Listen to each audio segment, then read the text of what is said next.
Bueno, ahí me ahorró unos cuantos minutos. Okay, I hope I can make up for time that I lost. I will divide my presentation into two parts. First one that I hadn't thought that much about, I have to say, but listening to the presentations yesterday and today, I wanted to present some clarifications. Here's the map, and I just wanted to call for your attention about the following. Maybe we know, maybe we don't, but in South America, or what is part of the Amazon basin, right now, and this is information that I take in a synchronic sense, not historical, you can locate there not just one or two, but at least 4 different types of ritually using ayahuasca, or yaje as we call it in Colombia. So I don't want you to think that everything boils down to indigenous communities or ayahuasca churches and a very dispersed situation. But I would like to distinguish these 4 types. And I'm not being reductionist, and I don't want to focus everything on an area specifically. But let me just call for your attention about this, because today there are different ways. And by this, I mean that there is an heterogeneity of ways of taking ayahuasca, and it's important because these are different ways of doing things, and they respond to particular contexts, not just historical, geographical in the Amazon basin, but also about what the nation states represent, those nation states there that somehow sort of map in their framework of legality and legitimacy, and we need to think about this as another vector, as another factor to take into account. So in red, this circle means the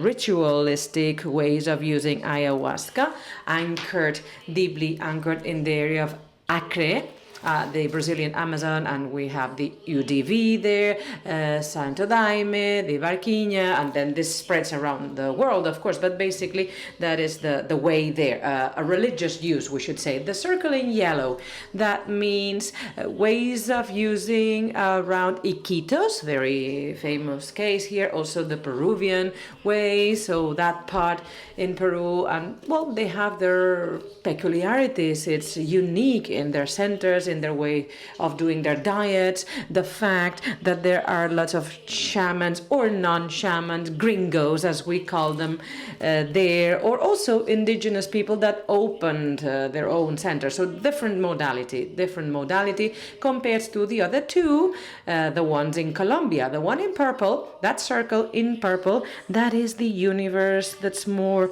local, I would say.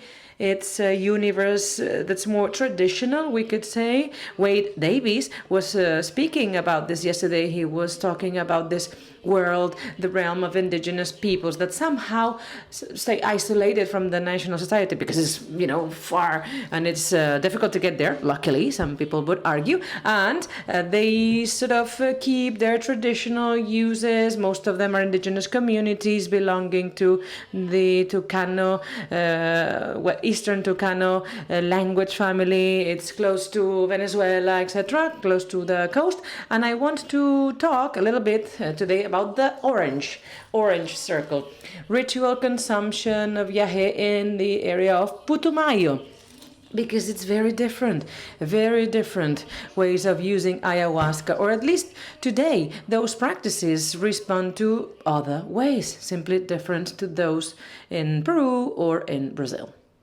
How do I go for? There you go, second slide. So this is the map for you to know where the Putumayo is in Colombia. So down the valley where the plain in the Amazon begins there, and there is the core of the Yaje culture, and 5, 6 different indigenous peoples belong to it.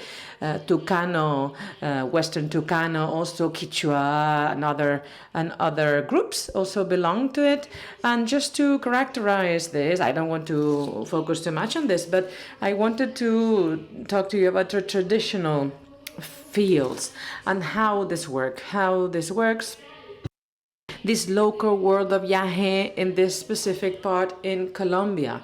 I'll be quick. I'll try to be brief, but there's been a historical permanent exchange between people down and upstream. So shamanic exchange, two ways of specializing, in other words, one focused on the Amazon botanics, so hot lands, and then inland cold areas in the Andes. This is different, and this has circulated as other ways of acquiring shamanic knowledge. So that hierarchy that has flown upstream, downstream, always has followed the hierarchy, meaning those downstream, the puracas, the taitas, as we call them in Colombia, and downstream, they will always have more power. That's it. These are two taitas, upstream taita, downstream to the right-hand side, belonging to the Cofan group. And what we've seen in the past 30 years in Colombia is a process that has occurred not just in Colombia, also in other countries. And I would like to focus today in the uniqueness vis-a-vis the other ways of using ayahuasca. Because on the one hand side, in the Putumayo, Caquetá area in Colombia, this has been banned for tourism, basically because of the armed conflict. So it's not easy to get there. Or for many years, it was not easy to get there, precisely because of public order issues. However, what happened? Many people, professionals, university people, middle-class people, started to go to the forests, ayahuasca rainforest, to learn with elder curacas, and then bring them to Yaje sessions, referring to the 80s, more or less, 1980s, and then it becomes more urban. The ritualistic use of Yaje became more elitist also.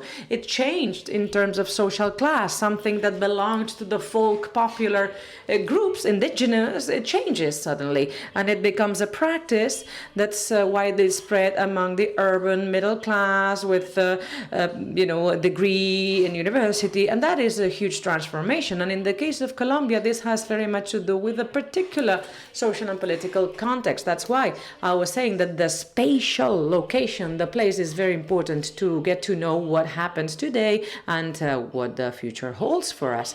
Because in Colombia in 1991 there was a constitutional change, and the country adopted state multiculturalism, so recognizing the status of indigenous because they were minors, and after the constitution they were recognized as members of the nation, members of the constitution of the country. Very important landmark to understand then the spreading of this practice in the cities and also internationally, and the situation that we've gotten to today.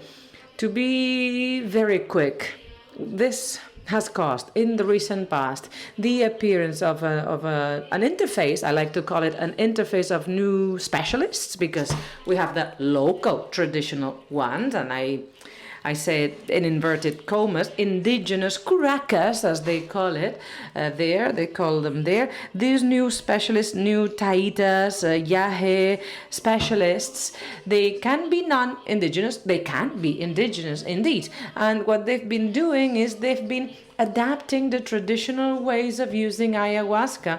And in Colombia, compared to other countries, this is tremendously tied onto the matrix of indigenous representations because of the 1991 constitution. Because if you ask a Colombian living in Colombia, what the link is or what they think of Yaje, they say indigenous. Yaje goes hand in hand with indigenous. And it's difficult for us to de-articulate this. In Brazil it's different, and there is indigenous tradition in Brazil, but the churches, ayahuasca churches in Brazil, somehow have, they have created, a different lineage, we could say, right? But in the case of Colombia, the representation of the non-indigenous society vis-a-vis the indigenous society, that is something that has permanently defined the way in which we relate to Yaje and the traditional Yaje-based medicine. Now, this has implications in legal issues and legality, because Colombia doesn't ban ayahuasca, but it doesn't openly accept it either. So we're in a gray zone in legal terms. However, somehow it is covered, protected, because it's considered to be heritage of the indigenous peoples, so it's not formally prohibited. You can circulate it, there's legitimacy, and there's certain legality that depends on the status, again, provided to the indigenous world by the Constitution. But one of the traits of these ways of using ayahuasca in rituals, that's of the Putumayo area itself, it's because this focused more on the therapeutical side of the story, more than religious. And in that sense, along those lines, the core of these ways of using Yaje focuses on the, well, in the medicalization. Yes, we hear about traditional indigenous medicine, but it's a type of using it that has to do with healing diseases, compared to Brazil, for instance, where the legal use there in Brazil is the religious one and not the medical one. So here are just some examples, some modern taitas, but I wanted to focus my presentation in this analysis about the ways in which this traditional discipline, this local way, this local methodology, permanent exchange between the knowledge upstream and downstream, this has been transforming because of this urbanization and elitization of the use. We have the COFAN, the Siona, the different groups. They thought about the power of Yaje as the power of the forest. And this has to do with the curaca or the taita being able to entering into the Yaje world, where the mothers of things inhabit, and then broaden the scope and of their influence insofar as they know other Yajes or they exchange with other curacas. So the forest is the space par excellence. Another characteristic has to do with the power of difference. Those traditional shamanisms really provide very great importance of the capability of a curaca to relate to other curacas, or learning other yajes or other ways of preparing it, other mixtures and admixtures, and learning about other plants and learning about how they can own and acquire more and more knowledge. So the more knowledge, the more power. And the power of men, also the power of men in this Yaje-based culture, because the Yaje power is the power of men. Very difficult to find in Colombia a woman that is a mamak, knowledge holder. There are some. It has to do with menses, and once you enter into the menopause, you can have access to Yaje, but knowing about Yaje, that's a man thing. And the power of the curaca, that's the authority, the wise man that can relate to the other world, and as of there, start healing problems and solving issues. So right now, this internationalization, this opening up, is directly affecting the ways in which the power is conceived. And I'm referring to specific cases. I cannot speak about those now, but each and every one of the cases has an empirical reference, and you can draw conclusions following this list.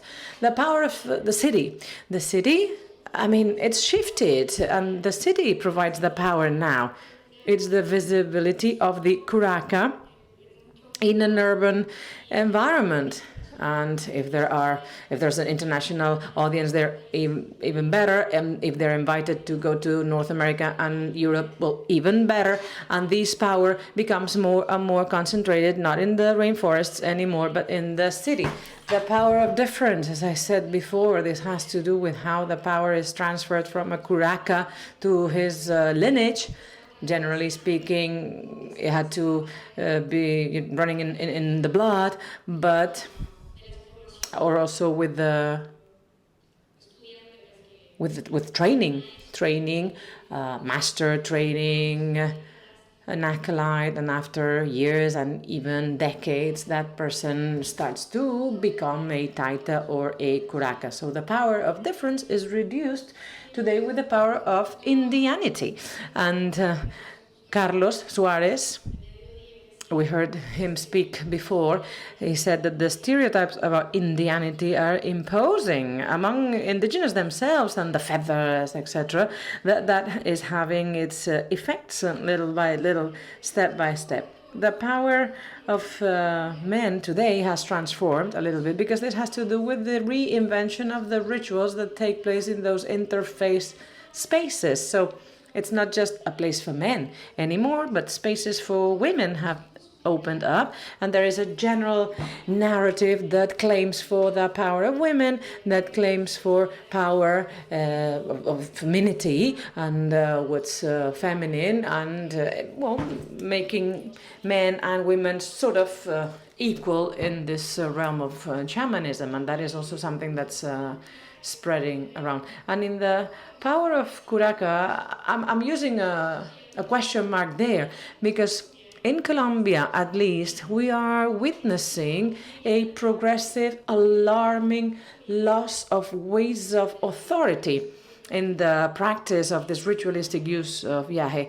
Not because there are not elders anymore or the indigenous don't recognize any authority, but the new conditions, these interfaces, are not acknowledging these traditional forms of authority. They're not recognizing other forms of authority in many cases. I'm not saying this is necessarily bad everywhere, but there are many risks around progressive deregulation of this interface.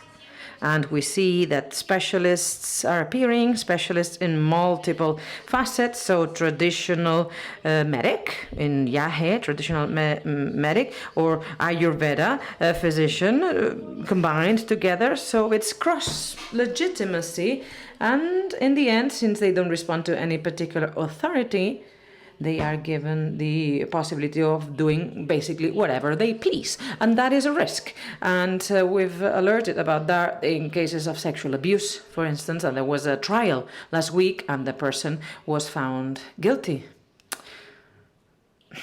And, well, just call your attention about this, because I think it's important to take this into account, the forms of authority and legitimacy, and whether this expansion is only something to do with self-regulation, and that is the case also. But are we only thinking about self-regulation?